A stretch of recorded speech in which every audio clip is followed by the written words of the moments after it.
집 좋죠? 집 좋죠. 네.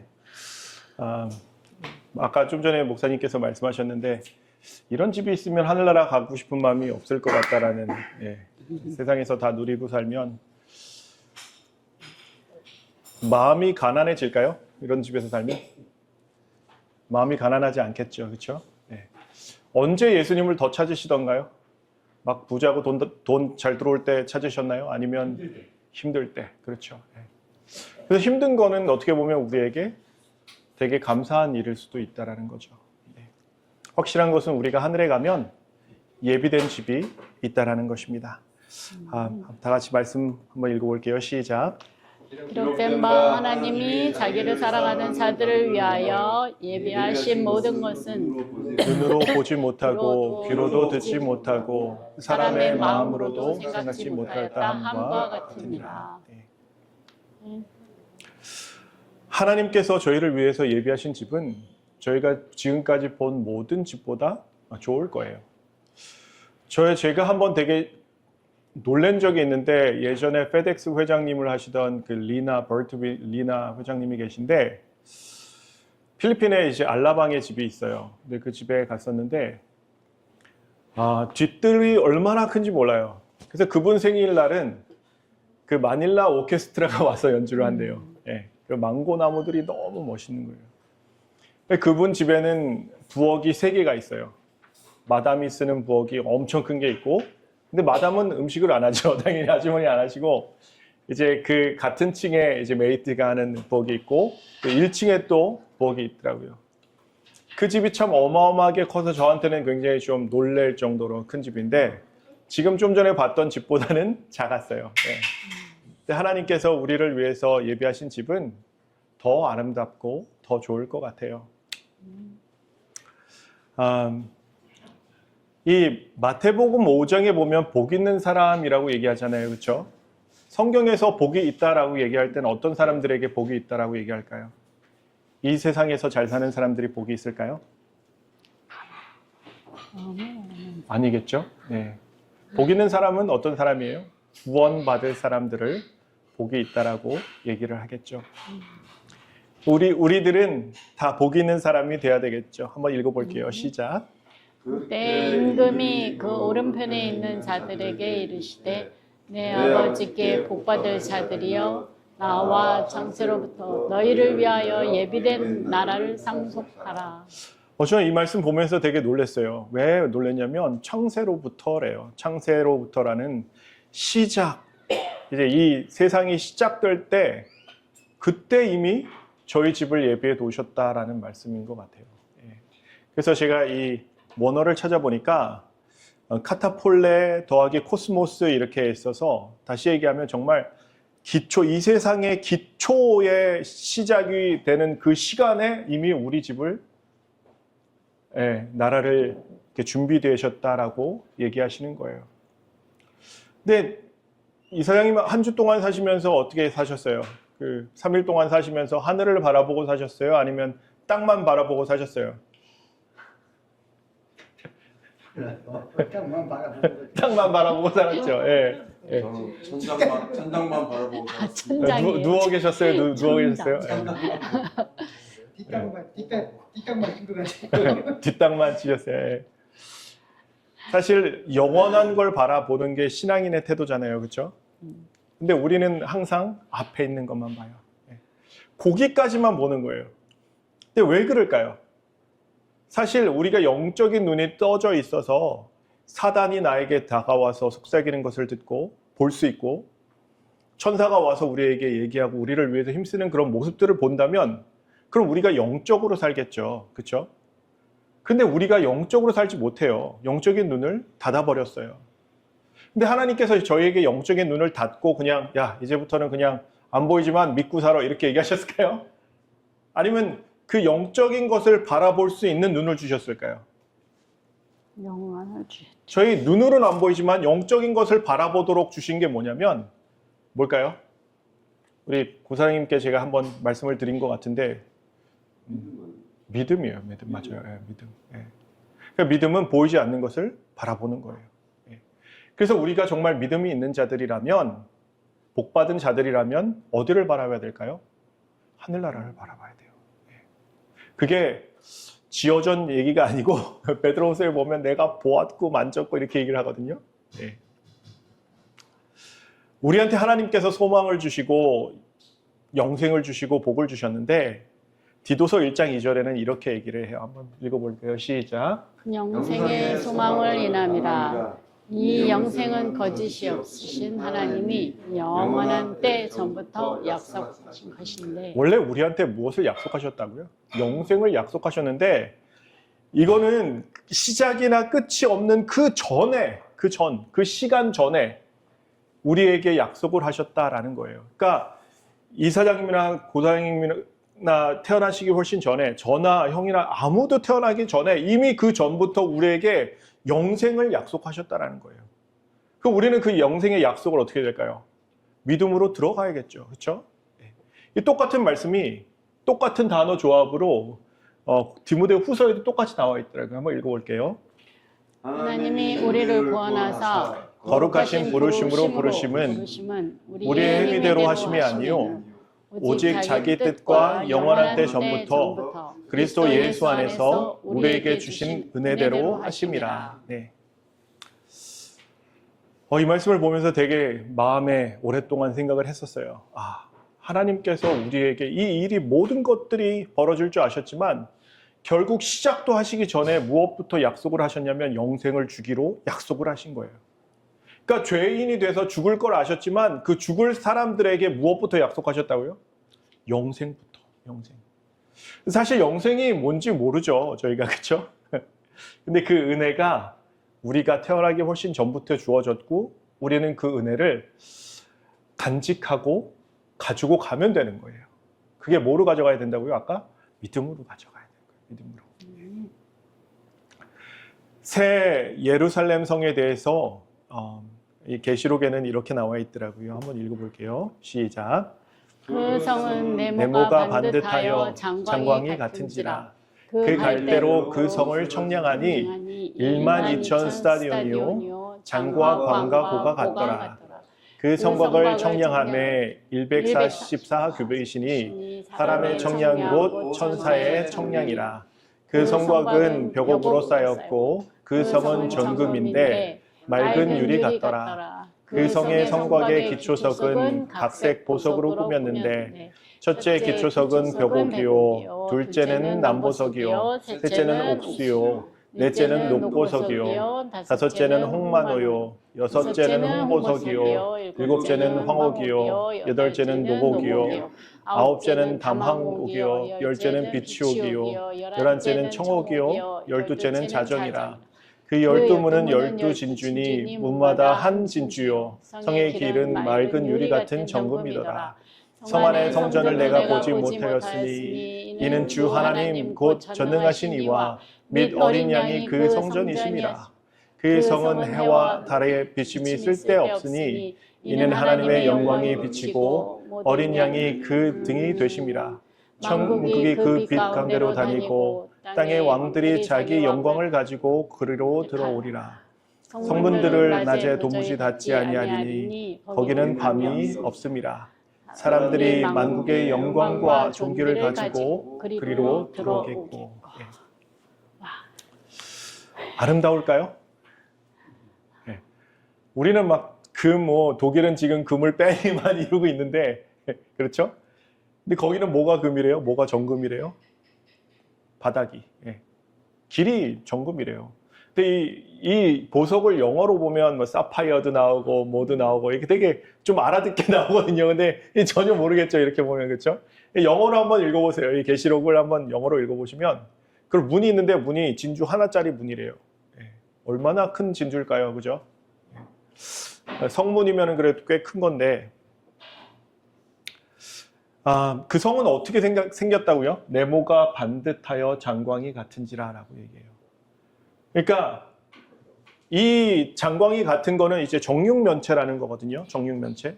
근데 정육면체라는 것은 무슨 의미가 있을 것 같으세요? 성경적으로. 우리 김 장로님은 아시죠? 모르세요? 사모님. 완전 완전한 거. 예. 나요. 예.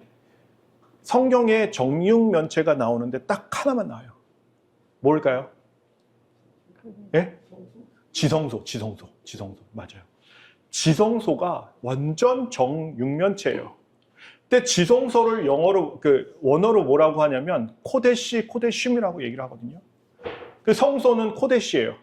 지성소는 뭐예요? 코데시. 또 코데시가 2번 반복되는데 반복될 때 코데시임이라고 얘기를 하거든요. 성소는 거룩이에요. 코데시는 거룩하다는 뜻이에요. 지성소는 지극히 거룩하다고 해서 거룩이라고 얘기를 하는 거거든요. 그럼 생각해 보세요, 우리가. 이게 왜 중요하냐면 거룩과 지극히 거룩한 게 차이가 뭐가 있을까요? 이거 맞추시면은 제가 오늘 맛있는 거 드릴게요. 거룩하고 지극히 거룩한 거. 예. 말 그대로 더 더 거룩한 건가요? 더욱 더 더욱더. 광현이 형.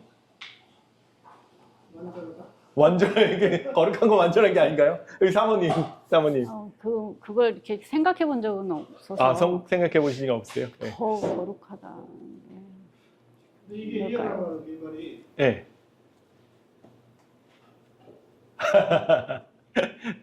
너무 지그시 스럽게 해본 것 같아. 사치스럽게. 근데 우리의 생각으로는 사치스러운 건데. 우리가 네. 이 땅에서는 이런 걸 다 그냥 돌처럼 뭐 이렇게 네. 여기를 우리가 알지도 못하는 걸 갖다 저렇게 묘사해 놨으니 이 세상에서는 뭐 이게 부자들이나 이게 무슨 이게 네, 무슨 뭐, 저기다 맞아요. 이게 네. 뭐다 이거 네.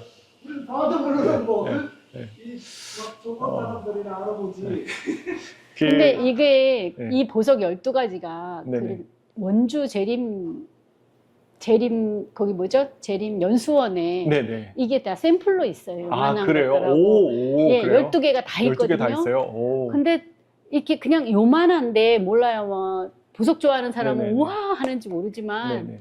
저는 그냥 그렇구나. 그냥 그냥 하얀 맞아요. 왜 이렇게 하얀 조약 그 돌이 더 예쁜 것 같아요. 그래요. 네. 그게 만약에 빛을 받았다면 그럼 아름답겠죠. 굉장히 네. 아름다울 텐데 거기는 네, 맞아요. 그만한 빛이 없어서 그랬는지. 우리는 흙으로 이제 영어로 보면 이제 더스트잖아요. 이제 아파르라고 해가지고 아주 고운 먼지 같은 걸로 저희는 창조를 받았는데 루시퍼는 각양 보석으로 창조를 받았대요. 그러니까 루시퍼가 진짜 예뻤던 거죠. 근데 제가 하고 싶은 말은 사실 왜 네모가 반듯하느냐라는 거예요. 네. 지극히 거룩한 게 지성소밖에 안 나오는데 성경에서는 그 지성소의 모습을 가지고 있다는 거, 그 성은 지극히 거룩하다라는 거예요. 거룩과 지극히 거룩한 거의 차이는 뭐냐면 거룩은 더러워질 수 있어요. 영어로 보면 defile이라고 해서 거룩한 천사들은 어떻게 돼요? 타락할 수 있었어요. 예. 거룩한 사람들도 어떻게 할 수 있었어요? 타락할 수 있었어요. 그렇죠? 근데 지극히 거룩한 것은 지극히 거룩한 것에 그 제단을 얘기하면 출애굽기에 보면 이런 말씀이 나와요. 이 단은 지극히 거룩하니 거기에 닿는 것마다 거룩하게 된대요. 그러니까 아무리 더러운 것도 지극히 거룩한 것에 닿으면 어떻게 된다고요? 거룩해진다라고요. 그래서 네모가 반듯하다라는 이 말씀 속에는 어떤 의미가 있냐면 절대로 다시 더러워지지 않는다라는 의미가 있는 거예요. 그래서 예수님은 어떻게 하셨어요? 우리한테 그 문둥병을 만지지 말라고 하고 문둥병자들은 나는 뭐 부정하다 하고 입술을 가리우고 막 이러고 다녔거든요. 그 사람들을 만지면 우리도 부정해졌어요. 근데 예수님은 어떻게 하셨죠? 문둥병자가 와서 주여 원하시면 나를 거룩히 하실 수 있나이다 이렇게 얘기했거든요. 근데 예수님께서 어떻게 하셨냐면 만지세요. 왜 예수님은 만지실 수 있었죠? 지극히 거룩하셔서. 맞아요. 지극히 거룩하니까. 와, 이제 거룩한 사람 네, 맞아요. 네, 이제 더러운 사람이 어떻게 된 거예요? 거룩하게 된 거예요. 그러니까 이 네모가 반듯하여 장광이 같은지라 이 한 말씀만 우리가 잘 묵상해도 굉장히 큰 은혜를 가져올 수 있는 거겠죠. 그렇죠? 그래서 그 성 안에는 성전이 필요가 없는 거예요. 보면은 성전을 내가 보지 못하였다 그러죠. 왜요? 이는 주 하나님 곧 전능하신 이와 및 어린 양이 그 뭐라고요? 성전이라고요. 그래서 이 예루살렘은 어떤 특성을 가지고 있냐면 다시는 죄가 일어나지 않는다라는 특성을 가지고 내려오는 거예요. 예. 그래서 땅의 왕들이 자기 영광을 가지고 온대요. 이 영광이 뭐라고 제가 설명드렸었죠, 잠깐? 의를 얘기할 때 영광이라는 표현을 자주 쓰거든요. 그러니까 이제는 누구냐면 우리가 의를 가지고 있게 되는 거예요. 하나님의 의겠지만 그래도. 그리고 거기는 뭐가 없다고요? 더 이상 밤이 없다라고 말씀하세요. 이 세상을 창조하실 때 하나님께서 밤을 두셨어요. 근데 어두움이라는 것은 사실은 어두움을 나누셨다라고 하실 때는 이 땅에 누가 있었을까요? 사단이 있었죠. 사단이. 그때 창조하실 때는 이미 사단이라는 게 존재했어요. 그래서 낮과 밤을 창세기에 나누셨다는 것을 또 공부해 보면 이것이 어쨌든 그런 것들을 다 아시고 하나님께서 이렇게 이쁘게 만드셨구나라는 것을 우리가 알 수 있는 거죠. 이재훈 사장님은 가끔 천당이라는 단어를 쓰시는데 이 천국에 들어가고 싶으신가요? 네. 사실 여기 가면 금이 무슨 소용이 있겠어요, 그렇죠? 네, 보석이 무슨 의미가 있겠어요? 의미 있는 것은 정말 더할 수 없는 아름다움을 가지고 있는 성이라는 거죠. 네. 아니 올라가면 다 평등한 거 아니에요? 그럼요. 올라가면 다 평등하니까 돈이 아니, 뭐가 내가 필요하겠어요? 금을 갖고 있는데 이걸 팔아서 내가 얼마의 수익을 내겠다 할 때 그 금이 나한테 의미가 의미가 있죠. 있는데 네, 맞아요. 네. 다 똑같이 너도 금 있고 나도 금 있고 다 있으면 그게 바닥금인데 길이금인데 무슨 의미가 있어요? 하나 의미 있는 게 있네. 뭐예요? 성문. 성문 맨날 열려 있으니까 맞아요. 열려 있으니까 성문이 필요 없는 성문 진주문이 그렇대요. 근데 그 진주라는 거 안에는 또 어떤 의미가 있냐면 말씀이라는 의미가 있더라고요. 아니, 근데 궁금한 게 네. 예루살렘 그 성이 네. 왜 필요한지 그게 참 이 지구 자체를 네. 다 회복하고 네, 그렇죠. 그러면은 네. 이런 성이라는 거, 성문이라는 것들은 네. 바운더리 가지고 맞아요. 보호하고 그런데 이 지구에 뭐 그냥 원주민이 더 살고 있는 것도 아니고 예, 담이 필요 없는데 저기 성이 지극히 거룩하다 그랬잖아요. 그러니까 그게 지성소라는 의미잖아요. 통과를 해야지만. 그러니까 이 지구는 성소고 지성소가 필요하신가 보죠. 이제 모든 사람들이 이제는 지극히 거룩하게 살 거예요.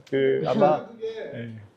이해 안 되는 것들이 음. 그 계시록에서 이렇게 보면 그 남은 이들은 치료하는 기능이 있다는 거. 그게 아프지도 않고 그런데 왜 그거는 이렇게 생각하시면 돼요. 왜냐하면 요 다음 성경절을 읽고 제가 설명을 드릴게요. 한번 읽어보겠습니다. 시작. 저가 수정같이 맑은 생명수의 강을 내게 보이니 하나님과 및 어린 양의 보좌로부터 나서 길 가운데로 흐르더라. 강 좌우에 생명나무가 있어 12가지 실과를 맺히되 달마다 그 실과를 맺히고 그 나무 잎사귀들은 만국을 소송하기 위하여 있더라. 다시 저주가 없으며 하나님과 그 어린 양의 보좌가 그 가운데 있으리니 그의 종들이 그를 섬기며 그의 얼굴을 볼 터이요 그의 이름도 저희 이마에 있으리라. 다시 밤이 없겠고 등불과 햇빛이 쓸데없으니 이는 주 하나님 저희에게 빛이심이라. 저희가 세세토록 왕노릇 하리로다. 사실은 잎사귀만 필요한 게 아니라 사실은 그 생명나무는 왜 있을까요? 그러면 생명수의 강은 왜 있을까요? 그렇죠? 제가 이렇게 생각을 해봤어요. 하나님, 뭐 필요도 없고 어쨌든 가면은 평생 사는데 왜 생명과실이 있고 생명수의 강이 흐르고 그렇죠? 보좌로부터 생명수의 강이 흐르고 왜 잎사귀는 만국을 소송한다라고 말씀하셨어요? 라고 제가 여쭤본 적이 있는 것 같아요. 근데 이 세상이 영생을 가지고 있는 사람들로 영원히 사는 사람들이지만 그 생명의 근원은 누구에게서 나올까요? 하나님이시죠. 네. 그리고 생명수, 생명나무, 그렇죠? 만국을 소성하는 잎사귀, 그 생명의 근원은 누구한테서 나온다고요? 하나님께로부터 나온다는 거예요. 우리는 비록 죄가 없어서 영생할 수 있지만 그 영생하는 그 생명 자체가 누구에게서 끊임없이 공급된다는 얘기예요? 하나님으로부터 공급된다는 거예요.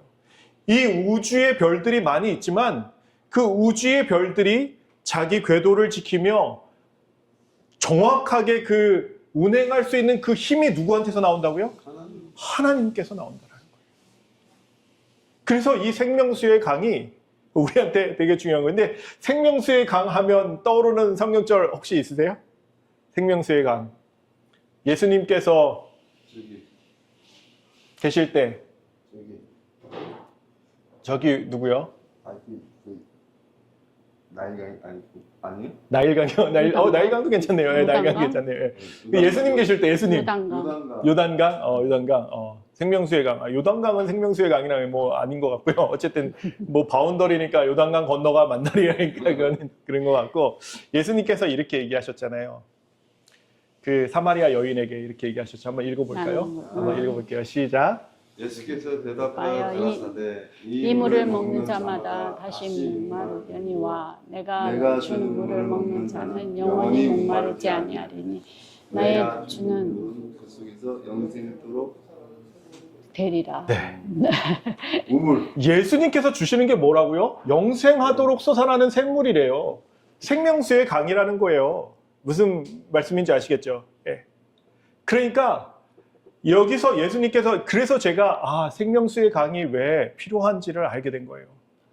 처음부터 끝까지 우리가 생명을 유지하는 것은 우리가 잘나서 하늘나라 가면 막 불멸하는 몸이 있기 때문이 아니라, 그때도 생명은 누구한테서 공급을 받고 있다고요?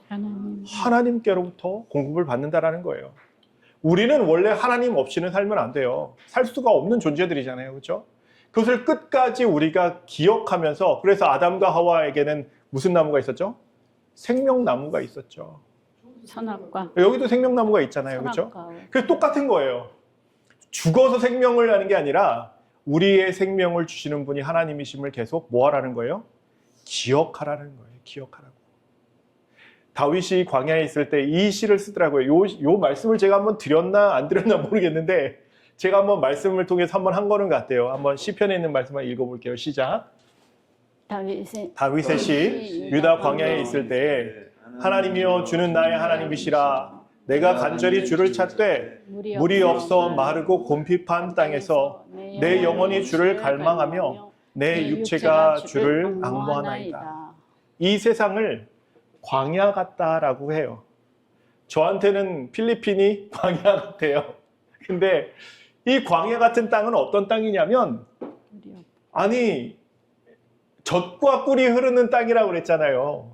그런데 다윗은 뭐라고 하냐면 물이 없어 마르고 곰핍한 땅이라고 아주 악평을 해요.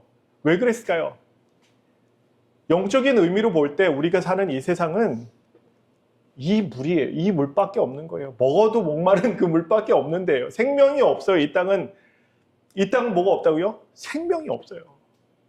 하나님께서 태초에 이제 사람이 죄를 짓고 나서 무엇을 저주하시냐면 땅을 저주하시잖아요. 땅이 저주를 받은 게, 저는 왜 땅을 저주받나 그랬더니 이 땅은 죽음밖에 없는 땅이에요. 이지훈 사장님 왜 태어나셨어요? 못 먹어요. 그 결국에는 이제 나이 더 드시면 어떻게 돼요? 죽죠. 예. 이 세상에 태어나는 모든 것들은 어떻게 됐어요? 저주를 받고 죽게 되었어요. 그렇죠? 그래서 이 땅은 어떤 땅이냐면 물이 없어 마르고 곰핍한 땅이에요. 근데 여기서 어떻게 되는 거예요? 내가 주는 물, 영생하도록 솟아내는 샘물, 이 생명수의 강을 우리에게 다 주시겠다라고 약속하신 거예요. 이 강이 없으면 우리에게 무슨 의미가 있겠어요? 그렇지 않아요? 우리가 참 하늘에 갔을 때 정말 이 팀들이 다 같이 따라와서 그때 이 얘기 했었는데 하고 같이 얘기하면 참 좋을 것 같다는 생각이 들어요. 그렇지 않나요? 네. 우리 그 생명 나무 얘기했는데. 참 여기서 곤핍한 땅이라는 거는 기운이 없는 이라는 뜻이에요. 아예프라는 기운이 지친, 피곤한 이런 땅이라는 거예요. 제가 요즘 되게 피곤하다고요. 진짜 피곤. 이유를 모르는데 50 딱 되자마자 그 다음날 막 사무실을 못 나갈 정도로 되게 피곤했어요. 제가. 야, 희한하다. 정말 피곤하다. 정말 피곤하더라고요. 이 땅이 그렇다고요. 근데 저 하늘나라 가면 얼마나 좋을까요? 그렇죠? 네. 60이 그 고비래요. 그래 60인가요? 참 이제 아직 뭐 저보다 더 젊어 보이시는 두 분이기 때문에. 네. 누가요? 누가 누가요? 고상님도 저보다 젊어 보여요. 네. 아니요. 네. 아이고, 네. 진짜로요. 진짜로요. 자, 이제 거짓말 그만하시고 자, 말씀 읽도록 하겠습니다. 시작. 이 첫째 부활에 참여하는 자들은 복이 있고 거룩하도다. 둘째 사망이 그들을 다스리는 권세가 없고 도리어 그들이 하나님과 그리스도의 제사장이 되어 천년 동안 그리스도로 더불어 만물을 하리라. 우리가 하늘에 가면 딱 일어났는데 뭐가 보이면 안 된다고 그랬죠, 제가? 딱 일어났는데 뭐가 내려오고 있어요. 그럼 돼요, 안 돼요? 예루살렘 성이 예루살렘 성이 내려오면 어때요? 그건 끝장난 그치. 거예요. 그거는 그치. 둘째 부활인 거예요. 딱 눈을 이렇게 싹 떴는데 예수님이 계셔요. 그럼 첫째 부활인 거예요. 근데 예수님이 오실 때는 이미 막 빵빠레 울리고 하나님의 나팔 소리가 나고 천만 천사의 환성이 들리고 살아있는 사람들의 환호성이 내. 그러니까 눈 안 떠도 이게 재림이구나. 영광의 그날이 구나라는 것을 알고 깨어나겠죠. 그죠? 그런데 막 웅성웅성하고 막 쇠가는 소리, 칼소리 막 이런 소리 나고 막 말소리, 말은 안 튀어나겠죠. 근데 하여튼 이상한 소리 막 나고 막 정신이 없는데 그럼 눈 떠야 될까요? 말아야 될까요? 안 뜨는 게 차라리 나은 거예요. 예. 근데 잘 생각해 보세요. 고상님 몇 살까지 사실 거예요? 저요? 네. 글쎄요. 100살까지라고 치자고요. 예? 100살까지. 90. 담배를 안 끊었으니까 80. 네. 80. 이재용 사장님도 담배 안 끊었어요. 80까지. 그럼 끊었어요? 오늘부터 일일이에요, 끊었어요? 일일. 오케이. 그럼 90. 네, 좋아요. 일일. 네, 90. 오늘 오후 6시부터. 딱 끊겼어야 돼. 1시간만 지났어요. 그래요? 잘하셨어요. 예. 아유, 아멘. 그럼 앞으로 몇 년 더 사시는 거예요? 잠깐만. 형은 15년 70이니까. 맞잖아. 지금 50. 80. 25. 25. 네. 니나 나랑 한 살 차이야. 지금 뭔 소리 하고 있는 네. 거예요? 그런데 생각해 보세요. 25년, 35년이 됐든 25년이 됐든 이 시간만 우리가 믿음을 지키면 어떻게 할 수 있어요? 아멘. 영생을 가질 수 있어요. 첫째 부활에 참여. 근데 왜 믿음을 안 지키시려고 하세요? 고사님? 내 주위에 사탄이 많아서. 아니요, 그거는 나의 결정이에요. 나의 결정인데. 네. 아니, 고 사장님의 결정이기 때문에 누가 심판을 받아요? 제가 봤죠. 왜?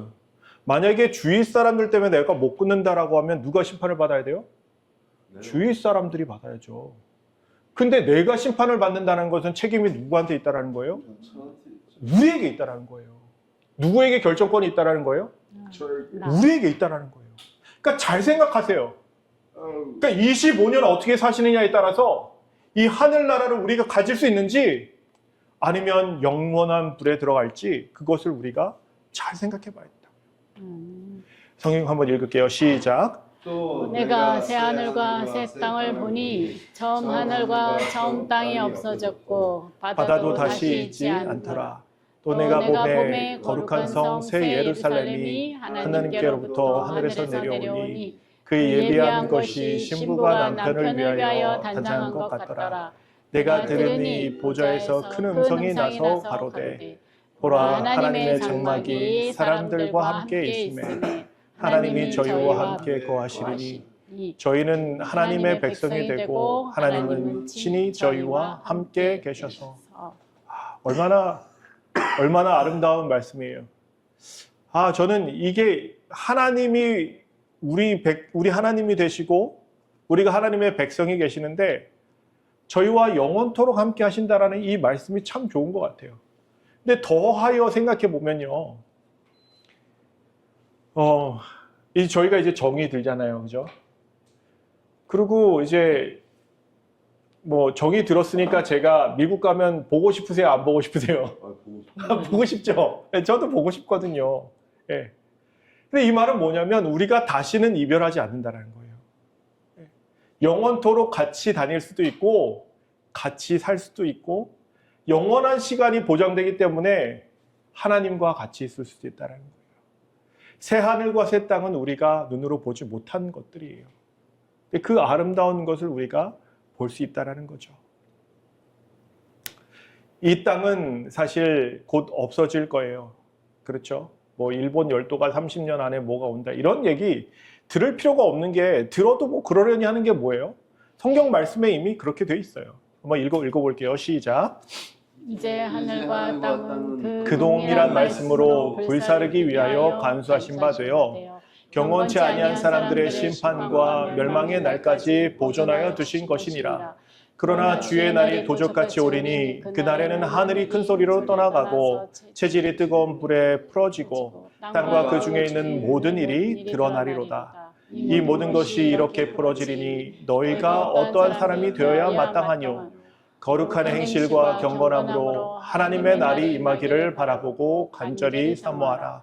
그날에 하늘이 불에 타서 풀어지고 체질이 뜨거운 불에 녹아지려니와 우리는 그의 약속대로 의에 거하는 바 새 하늘과 새 땅을 바라보도다. 그러므로 사랑하는 자들아 너희가 이것을 바라보나니 주 앞에서 점도 없고 흠도 없이 평강 가운데서 나타나기를 힘쓰라. 또 우리 주의 오래 참으심이 구원이 될 줄로 여기라. 우리 사랑하는 형제 바울도 그 받은 지혜대로 너희에게 이같이 썼고. 이 땅은 어떤 땅이냐면 그냥 불사라지면 없어지는 땅이에요. 이 땅에 수십억 갖다 놓으시면 어떻게 될까요? 그 없어져요. 그 우리는 어디에다 저축을 해야 될까요? 하늘에다 저축해야죠. 우리가 믿음이 있는다라는 것은 뭐라고요? 보지 못하는 것을 바라보고 사는 사람들이라고요. 우리는 어떻게 살아야 되냐면 하나님의 날이 임하기를 바라보고 무엇으로 바라봐요? 믿음으로 바라봐야죠. 간절히 어떻게 하라고요? 사모하라. 그래서 이사야에서는 이렇게 써 있죠. 25장 9절인가요, 이사야? 내가 이 날을 기다렸다라고 얘기하잖아요. 내가 이 날을 기다렸으니 보라, 재림의 날이다라고 하면서 막 기다렸다는 얘기를 2번이나 해요. 그러면서 뭐를 바라본다고요? 새 하늘과 새 땅을 바라본다고요. 그럼 우리는 어떠한 사람이 되어야 된다라고 말씀하세요? 이 새 하늘과 새 땅을 바라보는 사람들은 너희가 이것을 바라보면 주 앞에서 어떻게 하라고요? 점도 없고 흠도 없이 평강 가운데서 나타나기를 힘쓰라. 우리가 잘못 오해하면 내가 점도 없애야 되고 흠도 없애야 된다라고 생각할 수 있어요. 근데 우리는 다 누구예요? 죄인이죠. 그 죄인이 어떻게 우리가 점도 없고 흠도 없을 수가 있을까요? 어떻게 그럴 수 있죠?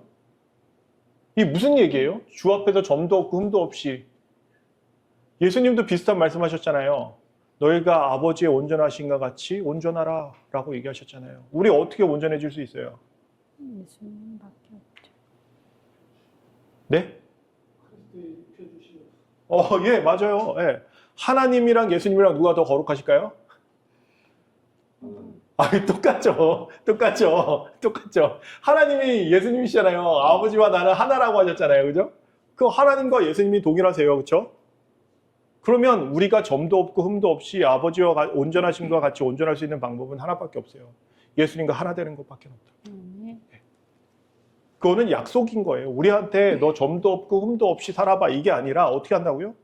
우리가 예수님을 받아들이면 예수님께서 우리 안에서 역사하셔서 내가 지금까지 싫어하지만 어쩔 수 없이 죄된 본성 때문에 가지고 있던 이런 모든 것들을 그냥 나도 모르게 버리게 되더라고요. 그러니까 예수님이 들어오시면 나의 죄들은 나도 모르게 내가 포기하게 되더라고요. 그러니까 가장 중요한 건 무엇이냐면 그리스도인이라는 것은 무엇이냐면 그리스도인인 척 예수님처럼 사는 척 하는 사람들이 아니라 예수님의 영이 우리 안에 있는 사람들을 그리스도인이라고 얘기를 하는 거예요. 그래서 재림교인인 척 할 수 있어요. 그런데 한번 생각해 봐야 돼요. 내가 정말 하나님의 날이 임하기를 바라보고 간절히 사모하는지, 나는 정말 예수님과 하나가 된 삶을 매일매일 살고 있는지. 저에게도 가장 두려운 생각이 있는데 그 두려운 생각이 매일 드는 생각이에요. 그 매일 확인해요. 믿음이 있는가 내 자신을 확인하라 라고 얘기하시거든요. 근데 믿음은 사실 믿음이 온 이후에라는 말씀을 보면 예수님을 대표하기도 해요. 그러니까 내 안에 예수님이 계시는가라는 게 저한테는 가장 두려운 질문이고 그 질문보다 더 두렵고 그 질문보다 더 귀중하게 생각하는 질문이 없어요. 그러니까 우리가 매일매일 그리스도인으로 산다는 것은 무엇이냐면 내 안에 예수님을 가지고 점도 없고 흠도 없이 내가 살고자 하느냐라는 거를 생각해 봐야 된다. 그냥 교회만 다닌다고 해서 구원받으면 그러면은 착하게 살 필요가 뭐가 있어요? 그렇지 않아요? 네.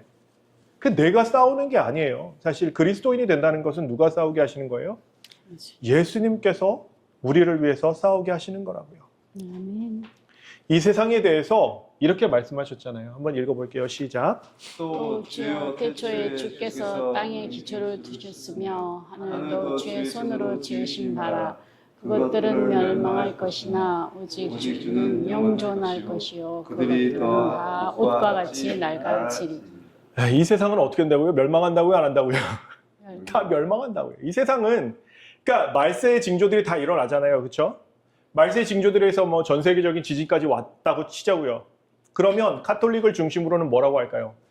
우리가 하나가 돼서 이 세상을 구해야 된다라고 얘기를 하겠죠. 그러면 우리는 뭐라고 외쳐야 될까요? 이 세상은 멸망할 거예요. 그리고 또 첫째 천사의 기별이 뭐예요? 심판이 가까웠다고. 네. 하나님을 두려워하라고. 그분을 섬기라고.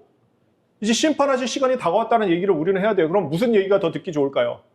전 세계 사람들은 무슨 얘기 듣고 싶을까요? 카톨릭을 중심으로 으쌰으쌰하면서 이 세상을 어떻게 된다고요? 구해야 된다고요. 근데 우리는 뭔 얘기하고 있어요? 이 세상은 멸망할 것이나 이러고 있단 말이에요. 하나님 예수님 곧 오시니까 어떻게 한다고요? 이제 회개하고 하나님을 섬겨야 되고 안식일을 회복해야 되고 심판하실 시간이 왔으니 이제 우리는 두려워해야 된다고. 근데 그 얘기를 우리는 하는 거예요. 그럼 사람들이 어떻게 할까요? 좋아할까요? 나빠할까요? 그러니까 요셉의 환란이 오는 거예요. 그게 근데 확실히 알고 계세요. 이 세상 어떻게 된다고요? 25년 안에 끝장난다고요. 담배 안 끊으시면 몇 년 산다고요? 25년 사는데 죽으면 끝장 아니에요. 그죠? 그 끝인 거예요. 우리 죽는 날이 예수님 오시는 날이거든요.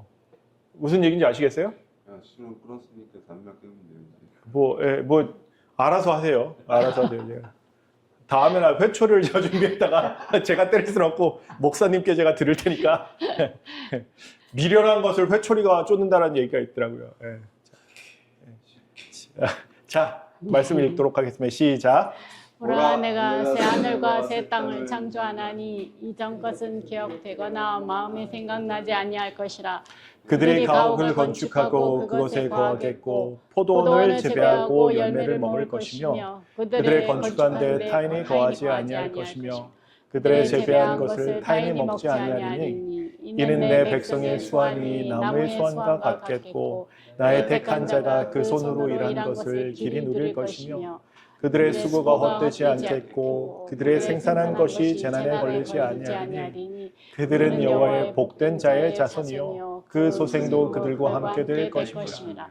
그들이 부르기 전에 내가 응답하겠고 그들이 말을 마치기 전에 내가 들을 것이며 이리와 어린 양이 함께 먹을 것이며 사자가 소처럼 짚을 먹을 것이며 뱀은 흙으로 식물을 삼을 것이니 나의 성산에는 해함도 없겠고 상함도 없으리라. 여호와의 말이니라. 거룩한 산이라고 하는데 거룩한 산은 거룩한 나라다라고 말씀하시면 이해하시면 되겠죠, 그렇죠?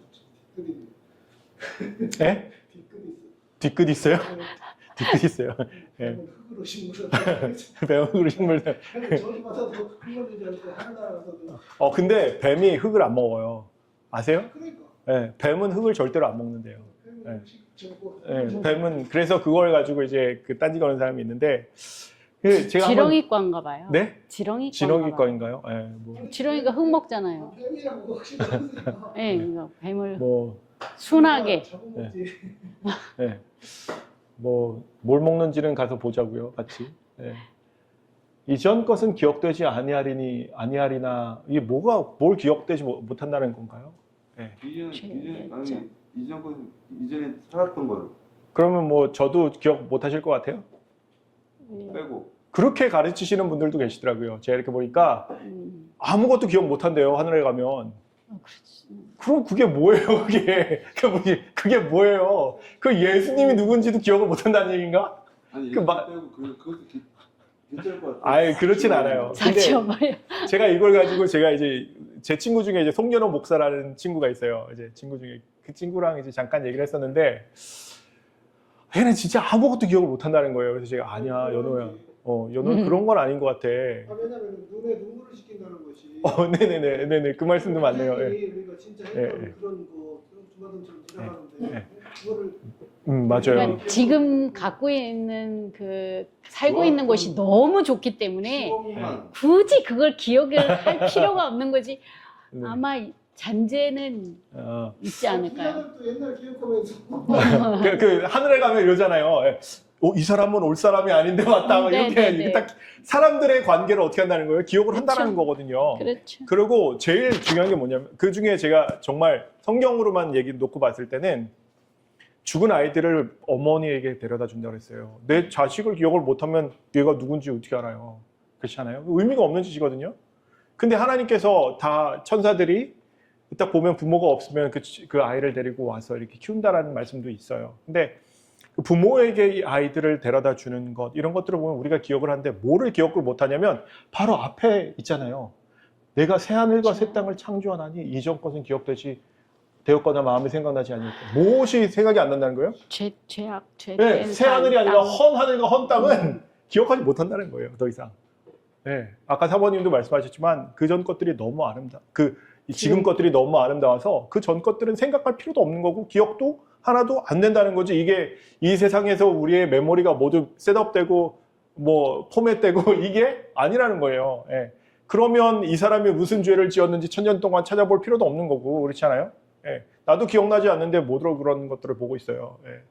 그래서 그런 것들도 우리가 한번 이게 참 저는 좋더라고요. 그들이 부르기 전에 내가 응답하겠고 지금은 불러도 대답 없으신데 이 정말 언제까지 불러야 되는 거예요, 하나님? 막 이럴 때가 많은데 지금의 성경으로 보면은 예. 만약에 우리가 뭐 이제 구원받은 사람들은 모든 사람에 대해서 왜 못 왔나 네네. 살펴보는데 네.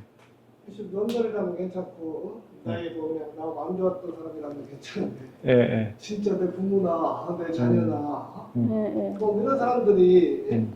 진짜 모든 거에 대해서 내가 맞다 당연히 못 온다고 억울해한다는 그 자체도 어떻게 보면 사실 참. 그게 그 관계가 내 부모도 버리고 자식도 버리라 성경에 분명히 나와 있지만은 그런 것들을 어떻게 우리가 그 부모를 예배를 시켜준다는데 하나님의 영역인 것 같아요. 우리가 할 수 없는 영역이지만 하나님께서는 하실 수 있는 영역이겠죠. 예. 형제도 없고 뭐 참 그 관계는 참 헷갈려.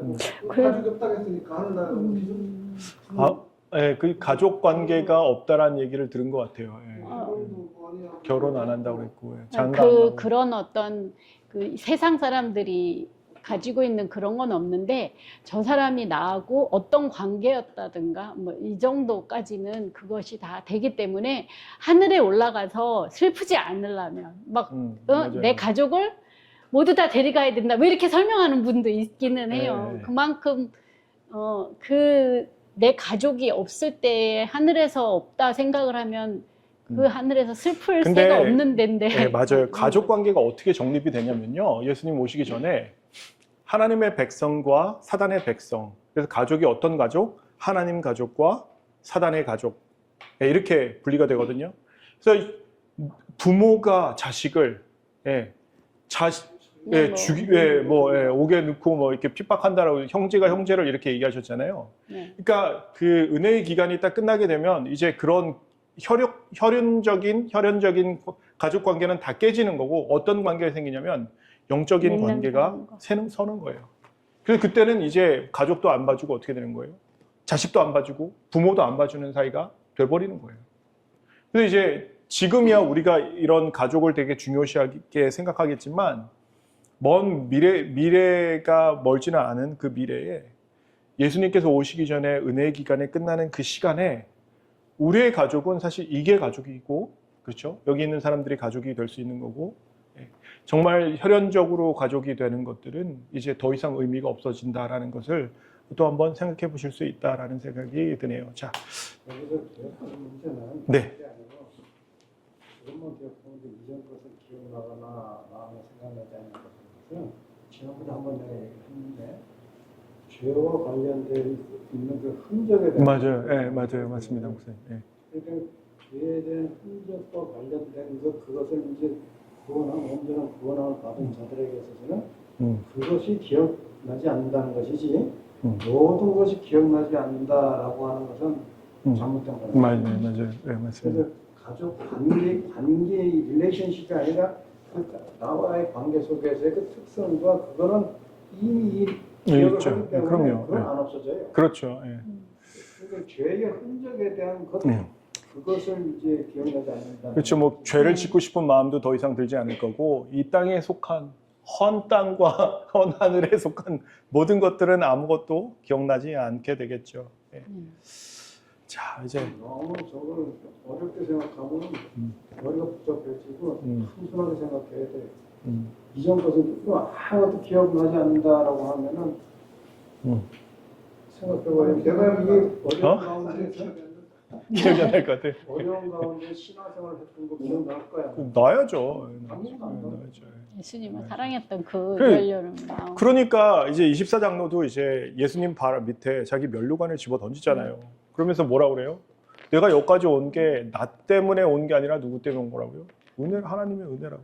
네. 자, 한번 읽어볼게요. 시작. 나 여호와가 말하노라 나의 지을 새 하늘과 새 땅이 내 앞에 항상 있을 것 같이 너희 자손과 너희 이름이 항상 있으리라. 여호와가 말하노라 매 월삭과 매 안식일에 모든 혈육이 이르러 내 앞에 경배하리라. 이거는 회복된 이후예요. 새 하늘과 새 땅인데 새 하늘과 새 땅에는 뭐를 지킨다고요? 매 월삭과 매 안식일. 그러니까 지금 저희가 안식일을 지키잖아요. 그렇죠? 근데 하늘에 가서도 뭘 지킨다는 얘기예요? 안식일을 지킨다는 거예요. 그러니까 이 안식일은 없어지지 않는 거예요. 월삭은 뭐였죠? 월삭은 왜 지킬까요?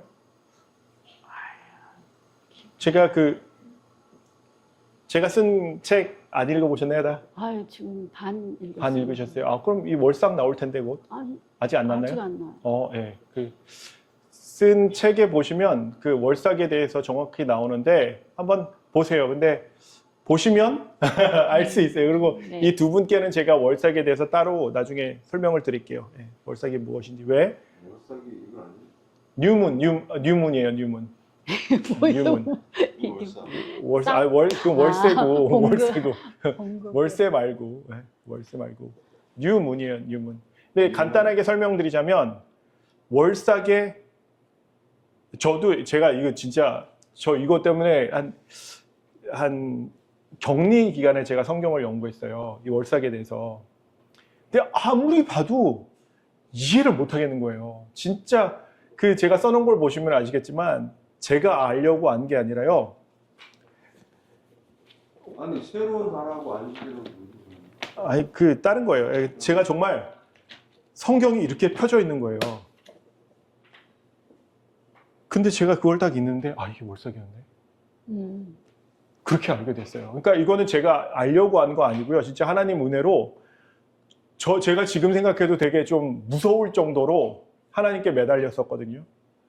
끝장낼 것처럼 하나님께 달려들었어요. 왜냐하면 그때 여기 민다나오에 있는 안식일 교회가 월삭 때문에 되게 많이 흔들렸었어요. 예, 그래서 월삭을 지켜야 된다라고 막 그래가지고 사람들이 골로새서 2장을 보면 이제 2장 16절에 보면 안 지켜도 되는 걸로 지금 나오거든요. 근데 하늘에 가서는 다시 지켜야 된다는 거예요. 새 하늘과 새 땅에서는. 이것 때문에 굉장히 일이 되게 많았어요. 그래서 저는 월삭을 왜 지켜야 되는지 제가 이렇게 성경 공부할 때마다 이게 걸리는 거예요. 그래서 일주일 동안 정말 호텔에서 나오지도 못하고 막 격리하면서 막 하는데 정말 거의 끝날에 성경책이 이렇게 펴져 있고 제 성경책을 딱 보면서 이게 이렇게 이거였네 라고 그 전에 그 월삭과 관련된 모든 성경절들이 하나로 쫙 모이는 거예요. 그래서 제가 이거는 그냥 하나님 은혜로 내가 한 거지 내가 한 건 아니다. 모든 말씀이 그렇게 알게 됐어요. 사실은 근데 월삭이 뭐냐면 성소가 세워진 날이에요. 이 땅에. 성소 기념일이 월삭이더라고요. 성소가 세워진 날이 정월 초하루에 성소가 세워져요. 이제 그 말씀이 나오는데 그거는 이제 책을 보시면 아주 자세하게 그래서 어떻게 되냐면 6월절에서 드리는 제물과 월삭에 드리는 제물이 똑같아요.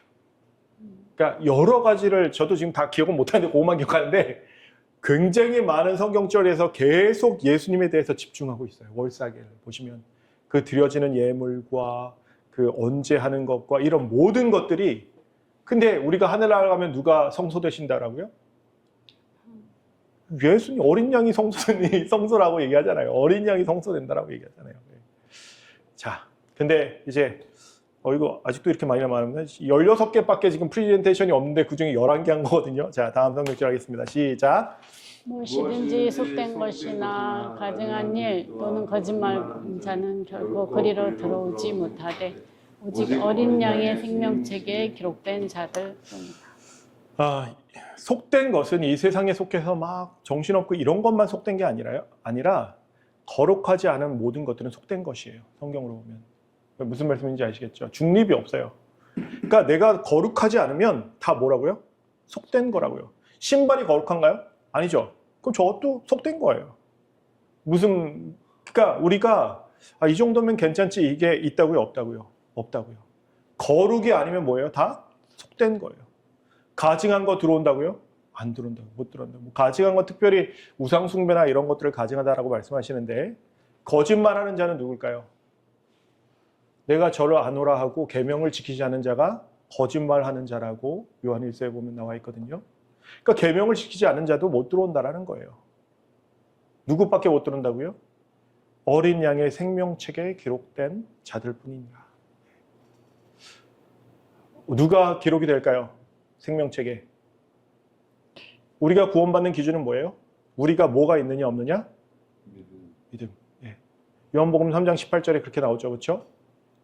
믿음이 있는 자는 정죄를 받지 않는다라고 얘기했죠. 믿음이 없는 자는 정죄를 받는다고 했죠. 자, 다음 성경절 읽겠습니다. 시작. 그들은 평강의 길을 알지 못하며 그들을 행하는 곳에는 공의가 없으며 군불을 수소만다니 그러니 이 길을 받는 자는 평강을 알지 못하느니라. 그러므로 공평이 우리에게서 멀고 의가 우리에게 미치지 못한즉 우리가 빛을 바라보나 어두움뿐이요 밝은 것을 바라나 캄캄한 감배 행함으로 우리가 소경같이 담을 더듬으며 눈 없는 자같이 두루 더듬으며 낮에도 황혼때같이 넘어지니 우리는 강장한 자 중에서도 죽은 자 같으니라. 우리가 평강에 들어가는 길이 있어요. 여기서 평강이라고 얘기하지만 평안과 같은 말이거든요. 평안. 예수님께서 우리에게 뭘 주시나요? 내가 너에게 뭘 준다고 그랬죠? 평안을 주노니 세상이 너에게 주지 못하는 평안이다라고 말씀하시잖아요. 그렇죠? 그 평안에 어떻게 들어가면 되냐면 그 평안의 길을 이 사람들이 알지 못한다라는 것은 용서의 길을 알지 못한다라는 거예요. 그러니까 예수님께서 그 막달라 마리아에게 이렇게 말씀하세요. 내 믿음이 너를 구원하였으니 평안히 가라. 그 말씀하시기 전에 내 죄가 사하여졌으니 평안히 가라. 이렇게 말씀하시거든요. 그러니까 죄가 사하여지면 우리가 평안을 가질 수가 있어요. 우리가 마음이 불안하고 평안을 갖지 못하는 것은 내가 무엇을 가지고 있어서 그래요? 죄를 가지고 있어서 그래요. 그러니까 그들이 평강의 길을 알지 못한다는 것은 그들이 그들의 죄를 해결할 수 있는 그 길을 알지 못했다라는 거예요. 그래서 그들은 어디에 있냐면 어둠 속에 있다라고 예수님께서 말씀하시는 거예요.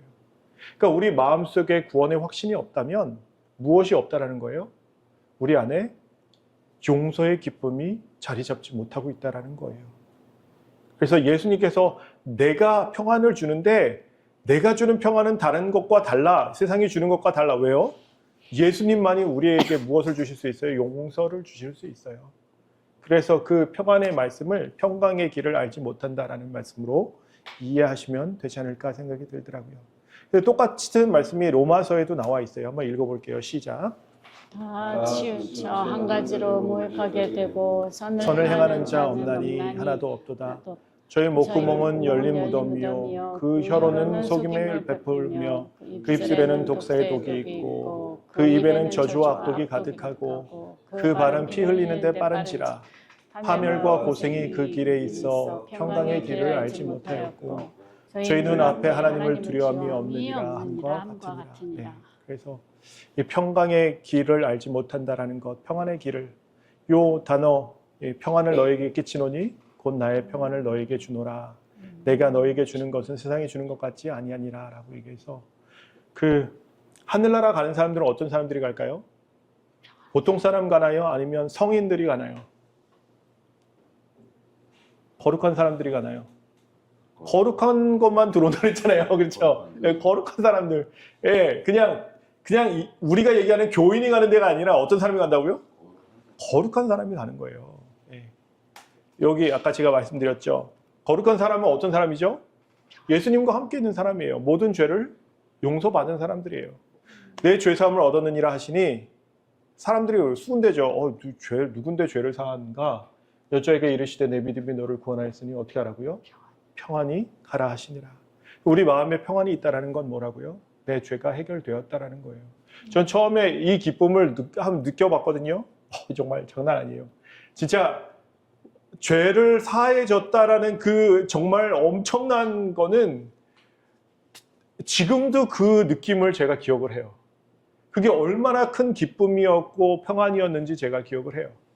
그러니까 그거를 한번 경험하니까 와, 정말 이건 정말 다른 거구나. 내가 전에는 이런 평안을 몰랐었구나 라는 것들을 확실히 알게 되더라고요. 우리 안에 이 평안이 있을 때 예수님 오실 때 우리가 두려워할까요? 안 하겠죠. 예. 근데 우리 마음에 평안이 없으면 예수님 오실 때 어떻게 할까요? 두려워하겠죠. 그러면 어떻게 되는 거예요? 끝장나는 거예요. 예. 그러니까 정말 결심하셔야 돼요. 저 처음에 예수님께서 내가 죄인을 위하여 오셨다라고 하신 그 말씀을 듣고 정말 결심했어요. 내가 예수님을 알아봐야겠구나. 내가 정말 예수님이 부르셨으니까 대답해야겠구나. 그래서 성경을 정말 아침 저녁으로 읽기로 결심을 한 그런 결심을 한 번에 다 한 게 아니에요. 기도를 하루 3번 한 번에 한 게 아니에요. 그냥 되도록이면 예수님께 더 먼저 가려고 하고 처음에는 말씀만 막 보다가 그럼 나도 말씀을 읽어야지라는 생각을 하고 그럼 기도를 하고 하나님 저를 도와주세요 하고 그래서 계속 조금씩 하나님께 가까이 나아간 거예요. 그러니까 그 안에서 얻는 그런 것들이 너무도 큰 거예요. 그때 제 상태가 뭐 고진웅 사장님이랑 전혀 다르지 않았어요. 네, 진짜로. 네. 그런데 결심이 없으면 아무것도 일어나지 않아요. 오늘 집에 가시면 꼭 하늘에 가겠다라고 결심을 하세요. 그 무슨 의미가 있어요? 같이 밥 먹는 게 여기서. 내일 아침에면 다 뒤로 나올 텐데 그렇지 않아요? 네. 의미가 없어요. 하지만 오늘 저녁에 우리가 같이 공부한 거는 의미가 있을까요? 영원히 의미가 있을 거예요. 우리 김 장로님 기도해 주시고 마치도록 하겠습니다. 질문 있으신가요? 없으신가요? 네.